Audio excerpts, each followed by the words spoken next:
Hoy el Evangelio. Mira, Carlos, en los relatos anteriores vimos que Jesús tenía intenciones de ir a la otra orilla con sus discípulos, es decir, a tierras extranjeras. Pero a causa de una fuerte tormenta, si recuerdan, no llegaron a ir y la barca terminó atracando en Genesaret, que era territorio judío.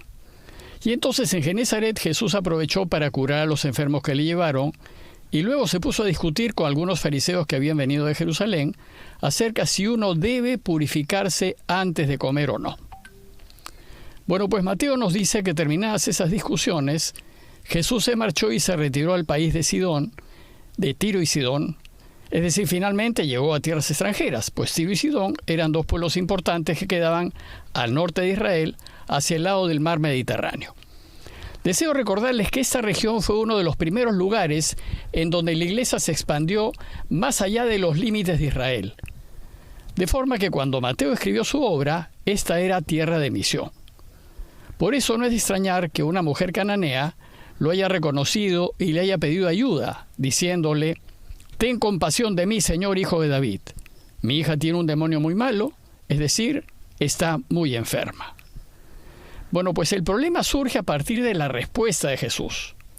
Así es que te invito, Carlos, a conversar acerca de este hermoso texto. Bueno, Gerardo, entonces, después de lo que has dicho, ¿por qué no nos explicas cuál fue el problema con la respuesta de Jesús? Bueno, la respuesta de Jesús fue realmente muy extraña, si ustedes se fijan. Pues dice el texto que cuando la mujer le pidió el favor de curar a su hija, él no respondió nada. Y Jesús aparece aquí más bien indolente, algo despreciativo, y parece no hacer caso del sufrimiento de la cananea. Entonces, cuando sus discípulos se lo hacen ver, él respondió diciendo que ha sido enviado a ocuparse solo del pueblo de Israel. Y además añadió con palabras aparentemente muy duras y en voz alta, porque la mujer cananea claramente oyó lo que dijo, que no hay que darle a los perritos el pan de los hijos. Bueno, pues esta respuesta de Jesús es aún más extraña, pues precisamente nos ha venido enseñando todo lo contrario, que hay que tener compasión de la gente, preocuparnos de los sufrimientos y necesidades de los demás. Como ven, pues aquí hay una aparente contradicción entre lo que enseña y su comportamiento en este caso específico. Por tanto, la pregunta es, ¿y por qué Jesús trató así a la mujer cananea? Pero y más bien lo que a mí me extraña, Gerardo, que el evangelista nos haya contado este pasaje, pues deja a Jesús bastante mal parado. ¿Ah? ¿Por qué lo hizo? Tienes razón, Carlos, Jesús queda mal parado. Primero, para poder aclarar esto, ayuda a saber por qué Mateo nos cuenta este pasaje. Pues así entenderemos mejor por qué Jesús actuó como actuó. Como saben, cuando los evangelistas decidieron escribir sus evangelios, recogieron las diversas tradiciones, historias, dichos y relatos que circulaban en la época y que se referían a Jesús. Después, seleccionaron ese material y unieron esos relatos siguiendo una lógica de enseñanza. Y así compusieron los evangelios que conocemos.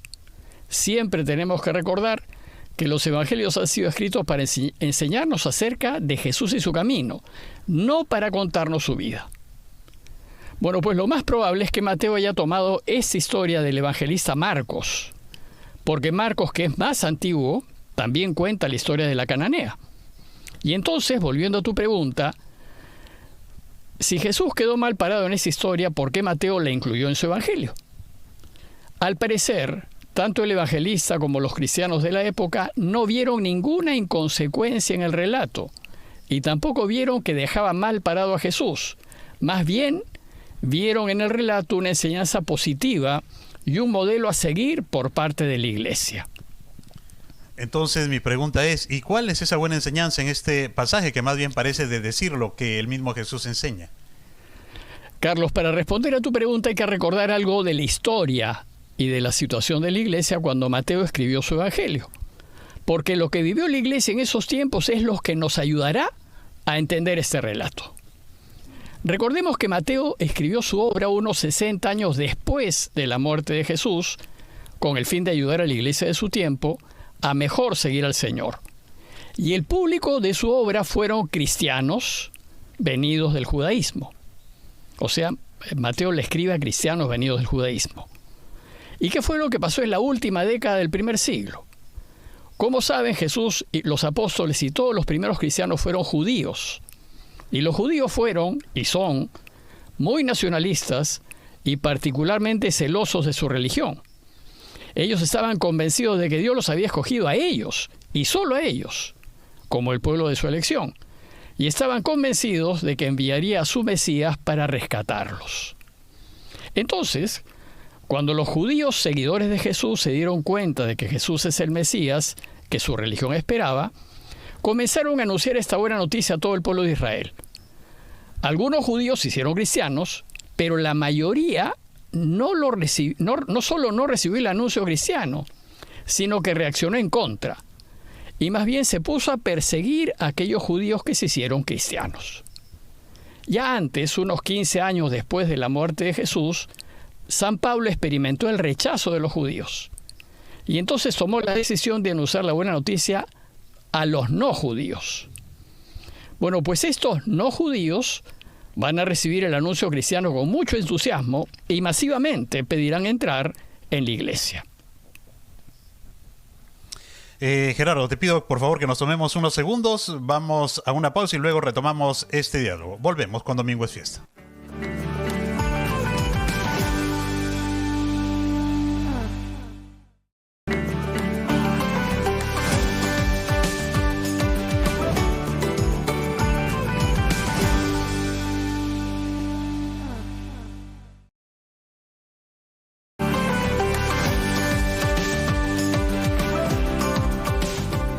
Soy Carlos González, estamos con el padre Gerardo Aste en Domingo es Fiesta conversando sobre el Evangelio de hoy. Gerardo, ¿y cómo tomó la iglesia que recién se estaba formando esta decisión de Pablo? Pues podría significar la división de la iglesia, ¿no? En efecto, Carlos, esto que hizo Pablo de ir a los pueblos extranjeros molestó mucho a los cristianos venidos del judaísmo y se produjo una gran discusión dentro de la iglesia. Unos apoyaron a Pablo, es decir, estuvieron a favor de que se anuncie la buena noticia a los paganos. Sin embargo, otros se pusieron contra él y en favor de que la buena noticia solo se anuncie a los judíos. Se podrán imaginar el gran problema que se armó dentro de la iglesia a causa de estas diferencias. Entonces los apóstoles decidieron convocar a la iglesia una gran reunión que sucedió en el año 49 para tratar el asunto y tomar una decisión final. Se tuvo en Jerusalén esta gran reunión, a la que se conoce como el Concilio de Jerusalén. En esta asamblea, el tema que se trató de decidir fue si el mensaje cristiano estaba reservado solo para los judíos o si se podía también anunciar a los no judíos. Bueno, pues el concilio reunido le dio la razón a Pablo y decidió que la buena noticia no podía quedar reservada solo para los judíos y que también había que anunciarla a los paganos. Y la razón es que Dios quiere que todos, judíos y no judíos, vuelvan a Él y vivan para Él. Muy bien, Gerardo, ahora tenemos una consulta de nuestros oyentes sobre el Evangelio de hoy. Vamos a escucharla y luego continuamos con tu respuesta. A ver, escuchemos. Padre, mi nombre es Susana, y esta decisión del Concilio de Jerusalén de permitir a los paganos hacerse cristianos, ¿fue aceptado por toda la Iglesia? Mira, Susana, como suele suceder, si bien la Iglesia tomó una postura clara en favor de Pablo, iniciando así su gran apertura hacia los no judíos, no todos los judeocristianos quedaron convencidos y estuvieron de acuerdo con la decisión tomada. Y esta disconformidad va a quedar reflejada en el Evangelio, de modo particular en el relato de hoy. Cuando Mateo escribió su Evangelio, por allá por los años 90 del primer siglo, todavía muchos judeocristianos cuestionaban la decisión del concilio y rechazaban la presencia de los cristianos no judíos en la iglesia. Y van a cuestionar la misión de la iglesia en los territorios paganos de Tiro y Sidón. Esta demora en aceptar los acuerdos de la iglesia no es algo que solo sucedió en aquellos tiempos. Suele suceder que la implantación de los acuerdos de la iglesia tome muchos años en hacerse efectivos. Algo semejante está sucediendo hoy entre nosotros con la aceptación del Vaticano II. Fíjense, ya vamos a tener 60 años del Concilio Vaticano II y a muchos cristianos les cuesta trabajo aceptar las conclusiones a las que llegaron. Gerardo, entonces, a la luz de este contexto histórico, ¿qué nos enseña el Evangelio de hoy? Bueno, primero, el texto comienza diciéndonos que Jesús se fue de allí y se retiró a Tiro y Sidón. Este país pagano queda al norte de Israel y fue un lugar de misión de los primeros cristianos, especialmente de la comunidad de Marcos. Y dice el texto que una mujer extranjera no judía, pagana, se acercó a Jesús. Es de notar que en la tierra de Jesús, los extranjeros que eran usualmente griegos, se les llamaba cananeos por generalización. Y en forma despectiva, los judíos los llamaban perros. Bueno, pues el texto nos dice que esta mujer extranjera le pidió a Jesús que cure a su hija, que estaba muy enferma, y Jesús al principio pareció ignorarla. Esta primera reacción satisface al grupo de judíos que no quería que la buena noticia sea anunciada a los paganos. Y entonces Jesús dice lo que estos querían oír. Solo me han enviado a las ovejas descarriadas de Israel. Después vamos a ver que lo hizo solo para enseñar a sus discípulos que la buena noticia es para todos. Entonces los discípulos le dijeron, atiéndela que viene detrás gritando. A los discípulos parece que no les interesaba tanto que Jesús curase a la hija de la cananea, cuanto que dejase de gritar y de molestar. ¿Y cómo así se da el cambio en la actitud de Jesús? Bueno, dice Mateo que la mujer extranjera siguió a Jesús, se echó a sus pies y le pidió el favor. Señor, socórreme. Pero a pesar de su súplica, la respuesta de Jesús fue bastante chocante, pues dijo, no está bien echar a los perritos el pan de los hijos. Bueno, pues esto da pie a que Jesús enseñe que la buena noticia es para todos, incluso para los paganos, porque su respuesta a Jesús no dice perros, sino perritos. Es decir, trata de ser más atento y delicado con la mujer extranjera. Jesús busca suavizar el apelativo despectivo que los judíos usaban para referirse a los paganos. Y entonces la mujer respondió, pero también los perritos se comen las migajas que caen de la mesa de los amos. Ante esta respuesta Jesús se admiró e hizo notar que esta mujer pagana tenía una fe ejemplar, diciéndole, mujer, qué grande es tu fe, que se cumpla lo que desees. Esta mujer pagana tiene una fe como no la tienen ni los mismos judíos, una fe que la hace merecedora de todos los beneficios de la buena noticia. Por eso, mientras que los mismos judíos rechazan el anuncio de la buena noticia, los paganos, en cambio, ya desde los primeros tiempos, la acogen con una fe increíble. Y Mateo, que escribe para los judíos de los años 90, recuerda a sus oyentes con esa historia que Jesús, no obstante ser un judío a carta cabal, se acercó a los paganos y descubrió en ellos una fe ejemplar. De esta manera, de boca de Jesús quedó confirmada la decisión del Concilio de Jerusalén, pues si el mismo Jesús aceptó la fe de los paganos, con justa razón la buena noticia es legítimamente anunciada al mundo pagano, y por eso llegó a nosotros. Y esto es tan bueno, Gerardo, como la buena noticia que vamos a escuchar en este momento.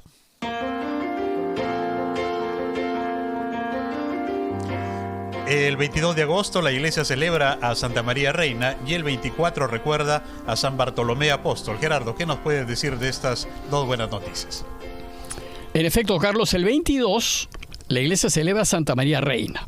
El título de reina que la iglesia le da a María es muy antiguo y remite a la definición que hizo el concilio de Éfeso por allá por el año 431, cuando declaró que si María es madre de Jesús y Jesús es Dios, entonces María es madre de Dios. Bueno, pues sucede que en la tradición antigua, hebrea, la madre del rey es reina. Por tanto, si María es la madre de Jesús y Jesús es el rey del universo, entonces María es reina, y es reina del universo. La fiesta que el 22 celebra la iglesia la instituyó el Papa Pío XII en 1954 para venerar a María como reina, recogiendo así la larga tradición de la iglesia que en sus oraciones y celebraciones ha venerado la realeza de María por ser la madre del rey. Y celebra esta fiesta al finalizar la octava de la Asunción de María, con el fin de relacionar su asunción con su coronación como reina. Y por último, a San Bartolomé se le recuerda el 24 de agosto. Y Bartolomé fue uno de los 12 apóstoles. En la lista de los evangelios de los 12 siempre aparece al lado de Felipe. Pero en el Evangelio de Juan no aparece el nombre de Felipe, sino el de Bartolomé. Y siempre junto a Felipe en Juan aparecerá Natanael. Por ese motivo la tradición siempre ha sostenido que Bartolomé y Natanael fueron la misma persona. Bueno, pues de Bartolomé o Natanael se sabe muy poco. Se sabe que estuvo con Jesús desde el inicio. A él Felipe le va a contar que ha encontrado al Mesías y él va a responder: ¿acaso de Nazaret puede salir cosa buena? Después Jesús lo alabará públicamente diciendo: ahí tienen a un israelita de verdad, en quien no hay engaño. Bueno, pues Bartolomé o Natanael fue testigo de la resurrección de Jesús y según Juan 21:2, Jesús se le apareció en el lago de Galilea junto a otros 6 apóstoles. Y Hechos 1:13 nos dice que estuvo presente en la ascensión del Señor. Y no sabemos más. Según la tradición, Bartolomé anunció la buena noticia a Jesús en la India y en Armenia, en donde se dice que murió martirizado. Y según la tradición, sus restos se encuentran sepultados en la isla Tiberina, en el río Tíber, en Roma. Gracias por estas buenas noticias, Gerardo. Ya hemos llegado a la parte final de nuestro programa, pero antes tenemos que recibir la bendición de Dios. Bueno, pues vamos a pedirle a Dios pues que nos bendiga por intermedio de María Reina, que nos acompañe en el seguimiento de su Hijo, y Él que es bueno y misericordioso, el que es Padre, Hijo y Espíritu Santo, los bendiga y permanezca siempre con todos ustedes. Amén. Carlos, muchísimas gracias. Gracias también a todos ustedes. Les deseo a todos un muy buen domingo y una excelente semana. Buenos días. Un gran abrazo, Gerardo. Muy buenos días. Un fuerte abrazo también para todos nuestros oyentes. Que tengan un excelente domingo. Muy buenos días.